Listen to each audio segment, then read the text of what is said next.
చంద్రబాబు నాయుడు గారు రాజధాని అమరావతి అని చెప్పాడు. మేము రాజధాని అమరావతి కాదని ఎప్పుడు చెప్పలా, 3 రాజధానులు అని చెప్పాము. చంద్రబాబు నాయుడు గారు 1,00,000 కోట్లు ఖర్చు పెట్టడానికి సిద్ధంగా ఉన్నాడు, అంతే కదా.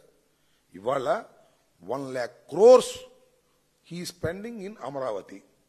జగన్మోహన్ రెడ్డి గారు కూడా మొన్న చెప్పాడు, ఎందుకయ్యా ఇన్ని 1,00,000 కోట్ల రూపాయలు ఖర్చు పెడతారు ఒక రాష్ట్ర రాజధాని కోసం, ఈ గుంటూరు విజయవాడ మధ్యలో ఒక 500 ఎకరం తీసుకుంటే అయిపోతుంది కదా అని కదా చెప్పింది. ఆయనకి ఇచ్చినటువంటి అడ్వైజ్ ఇంత కావాలా, 1,00,000 కోట్లు, దానిలో 52,000 కోట్ల రూపాయలు అప్పు. మెడికల్ కాలేజీలేమో 500 కోట్ల రూపాయలతో పూర్తయ్యేటటువంటి మెడికల్ కాలేజీలేమో అమ్మేసుకుంటారు. అవసరం లేనటువంటి రాజధాని కోసం 1,00,000 ఎకరాలు సేకరిస్తారు. అవసరం లేని రాజధాని కోసమేమో 1,00,000 కోట్లు కుమ్మరిస్తారు. ఏంటంటే నాకు అర్థం కాలేదు. నేను ఎప్పుడు చెప్తున్నా, ఇప్పుడు చెప్తున్నా, రాజధాని నిర్మాణం ఏంటంటే నాకు అర్థం కాలేదు. You select the capital. Guntur select చేసుకుంటావా, నెల్లూరు సెలెక్ట్ చేసుకుంటావా, లేక అనంతపూర్ సెలెక్ట్ చేసుకుంటావా, వైజాగ్ సెలెక్ట్ చేసుకుంటావా, విజయవాడ సెలెక్ట్ చేసుకుంటావా, అంతే. రాజధాని నిర్మాణం ఏంటి నాకు అర్థం కాలేదు. రాజధాని సృష్టిస్తారా నాకు అర్థం కాలేదు. హైదరాబాద్ ఏమన్నా సృష్టించారా రాజధానిని? రాష్ట్రం విడిపోయినప్పుడు లేదా కలిసినప్పుడు, సంయుక్తంగా కలిసినప్పుడు కర్నూలు నుంచి రాజధానిని హైదరాబాద్కు షిఫ్ట్ చేశారు. హైదరాబాద్ ఏమన్నా నిర్మించారేంటి అక్కడ నాకు అర్థం కాలేదు. హైదరాబాద్ ఏమన్నా నిర్మించలేదుగా, హైదరాబాద్ డెవలప్ అయిపోయింది, దట్స్ ఆల్. నువ్వు కూడా గుంటూరు విజయవాడ మధ్యలో నువ్వు రాజధాని పెడితే ఎవడు కదన్నాడు?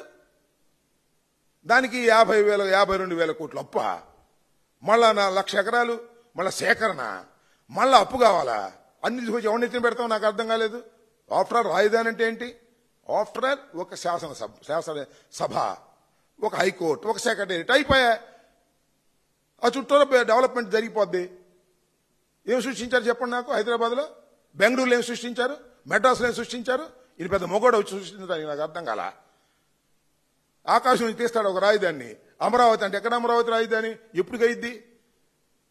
తీసుకొచ్చి పెద్ద గుంటలో పెట్టాడు. నీళ్లు దోడాల్సి వస్తుంది రోజును. వర్షం పడితే నీళ్ళు వెళ్ళవు. దానికి మళ్ళీ పెద్ద స్కీము, దానికి కొండవీటి వాగు నుంచి లిఫ్టు, దానికి చెరువులు. ఏంది? ఏమవుతుంది రాష్ట్రం నాకు అర్థం కాలేదు.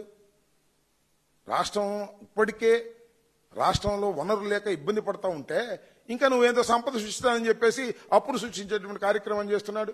రాష్ట్రానికి పచ్చి ద్రోహం చేస్తున్నటువంటి వ్యక్తి నారా చంద్రబాబు నాయుడు గారని మరొకసారి ఘంటాపథంగా చెప్పదలుచుకున్నాం.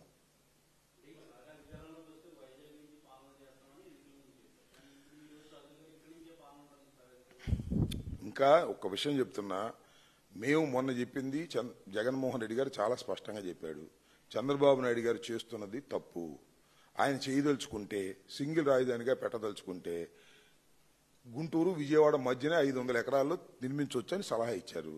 మేము 3 రాజధానులని చెప్పాము.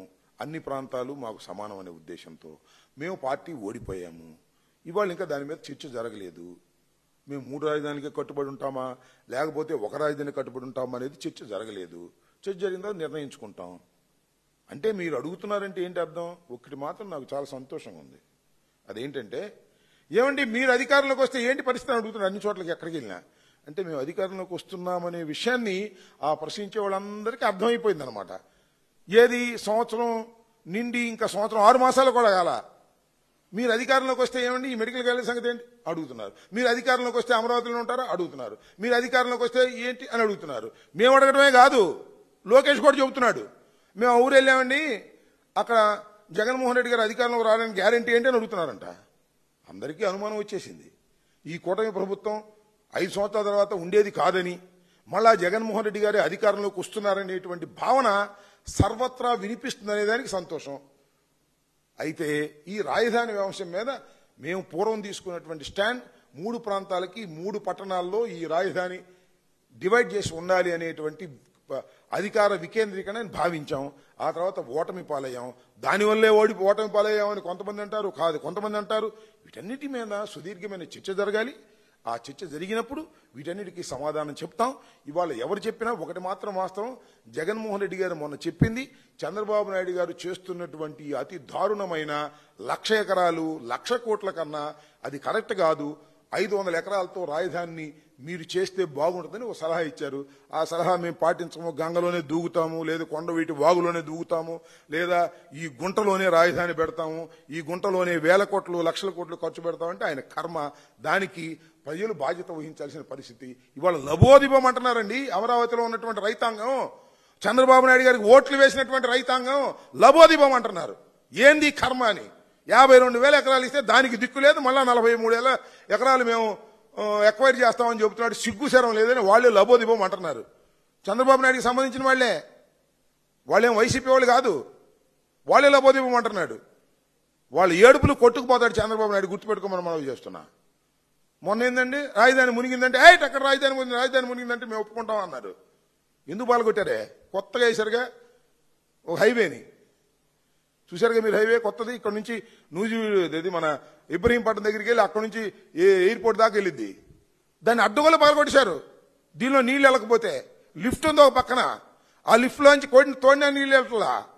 చివరికి హైవేని కొత్తగా వేసినటువంటి హైవేని పగలగొట్టి నీళ్లు పంపాల్సి వచ్చినటువంటి పరిస్థితులు ఉందంటే అమరావతి ఎంత లోతట్టు ప్రాంతమో నేను ప్రత్యేకంగా చెప్పాల్సిన అవసరం లేదు.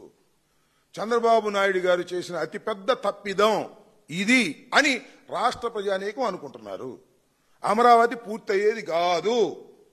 ఈ 3.5 సంవత్సరాలు కాదు, 30 సంవత్సరాలైనా అమరావతి పూర్తి కాదు. అంత పెద్ద ప్రాజెక్ట్ పెట్టాడు చంద్రబాబు నాయుడు గారు. అది ఒక ఆదాయపు సోర్స్గా క్రియేట్ చేసుకున్నాడు.